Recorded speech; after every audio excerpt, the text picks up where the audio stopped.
Dios les bendiga, amados hermanos de Árbol de Vida. Este día quiero presentarles una reflexión corta, siempre tomando como base las lecturas bíblicas que nosotros llevamos diariamente. Quiero hablarles de dos casos muy particulares, el caso del profeta Elías y el caso del apóstol Pedro. Ambos en las lecturas de día, en el primer libro de Reyes, capítulo 19, y en el libro de los Hechos, capítulo 12. Este día aprenderemos que para que lo que el hombre no puede hacer, Dios sí puede hacer. Muchos de nosotros hemos pasado por problemas de dificultad emocional en algún momento de nuestra vida. Es probable que usted mismo esté enfrentando gigantes que lo atormentan de día y de noche, pero estos gigantes, amados hermanos, no tienen un cuerpo físico más. Sin embargo, tienen la capacidad de poder provocar inestabilidad emocional en nuestra mente, en nuestra vida. Hoy quiero hablarles de dos grandes hombres de Dios, pero ya quiero hablarles de Pedro y quiero hablarles de Elías. Estos dos hombres enfrentaron una situación emocional muy grave, muy complicada, que al final el desenlace era la muerte. Ambos habían sido amenazados de muerte y parecía que todo estaba perdido. Muchas veces nos ha pasado a nosotros mismos que hemos enfrentado situaciones tan complicadas que incluso hemos llegado a pensar que hemos llegado al fin, que ya no podemos continuar, que la situación que estamos pasando no tiene salida. Elías, después de una gran victoria, se encuentra abatido, se encuentra cansado y lleva esta situación al profeta Elías a un estado de soledad, de tal forma que en este contexto de desesperación, Dios se le aparece a Elías de una manera inesperada, recordándole que Él es Dios de la renovación y Dios de la esperanza.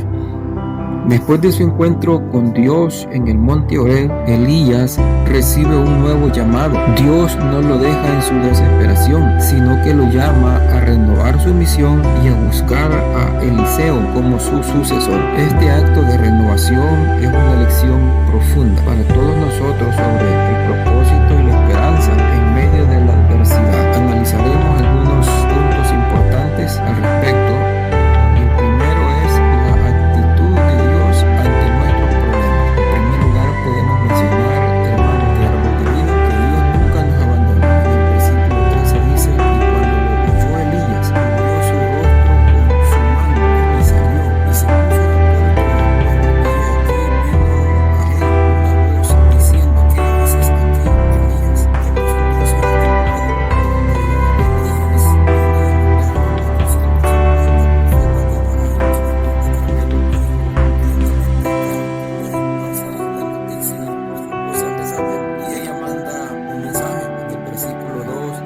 Así me hagan los dioses y aún me añadan, si mañana a estas horas yo no he puesto tu persona como la de los ellos. Un mensaje, una noticia, un resultado, muchas veces, amados hermanos, nos cambia totalmente el panorama en un segundo. La desesperación. En el versículo 4 nosotros podemos leer: y él se fue por el desierto un día de camino, y vino y se sentó debajo de un enebro, y deseando morirse dijo: basta ya, oh Jehová, quítame la vida. Dios nos habla o nos busca de diferentes maneras. Cada uno de nosotros, amados hermanos, sabemos que Dios nos habla a través de un canto, nos habla a través de la palabra, a través de una persona. Dios nos habla de diferentes maneras y eso nosotros es necesario que lo podamos comprender. Después la Biblia menciona que Elías se quedó dormido y he aquí luego un ángel le tocó y le dijo: levántate y come. Este suceso lo experimentó Elías dos veces. Dos veces llegó el ángel para recordarle que tenía que levantarse, comer, beber y luego caminar. La Biblia menciona que el profeta Elías caminó durante 40 días y durante 40 noches hasta llegar al monte Horeb.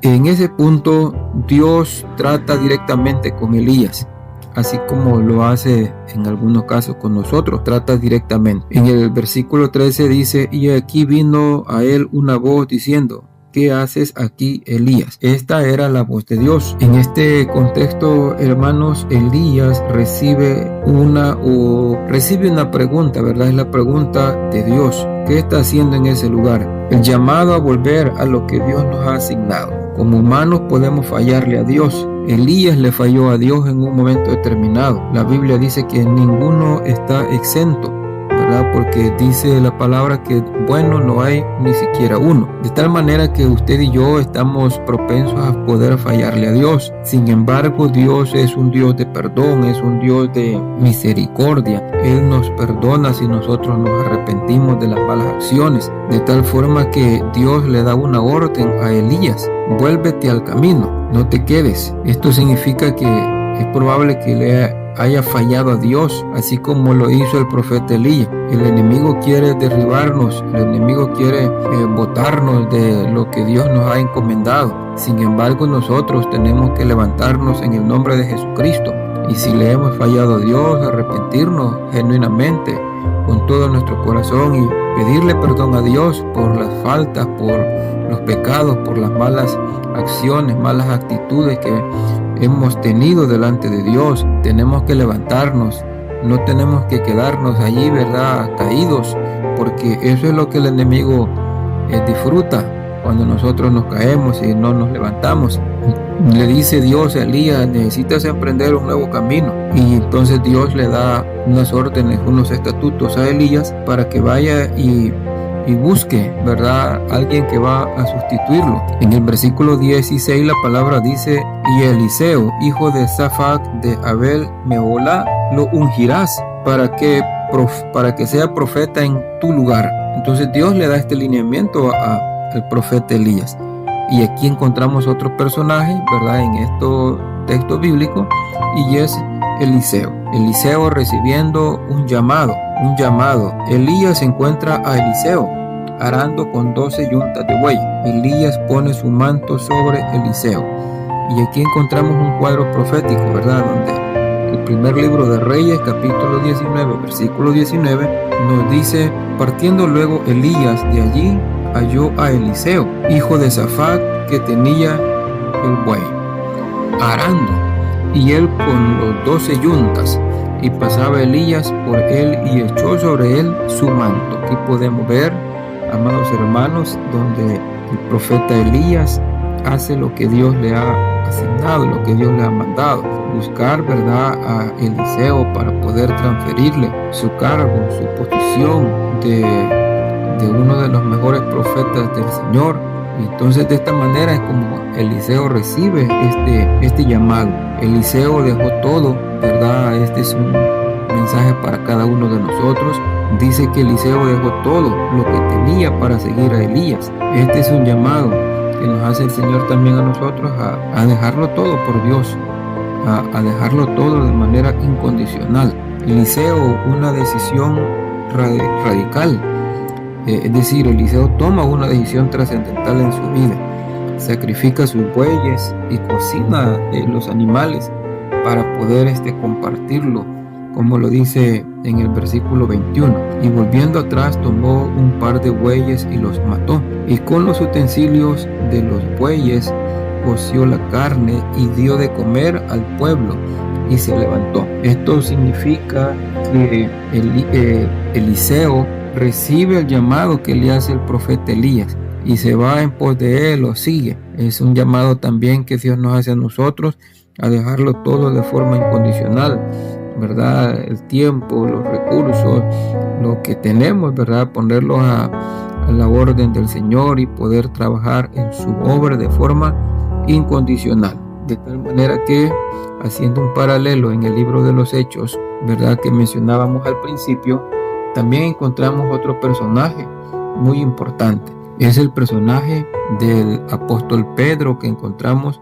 en el capítulo 12. Ahí se nos menciona que Jacobo había sido sacrificado, ¿verdad?, y que Pedro había sido apresado, estando en la prisión para poder ser ejecutado. Dios, igualmente como lo hace con Elías, envía un ángel para que le dé resguardo a Pedro. Y estando Pedro en la prisión, el ángel llega y dice la palabra que lo saca hasta en medio de la calle, donde ya no había ningún problema. Luego el ángel desaparece y Pedro sale rumbo a la casa donde estaban los discípulos, las personas ahí que estaban orando por Pedro. De igual manera encontramos entonces, ¿verdad?, estos dos personajes. Encontramos a Elías,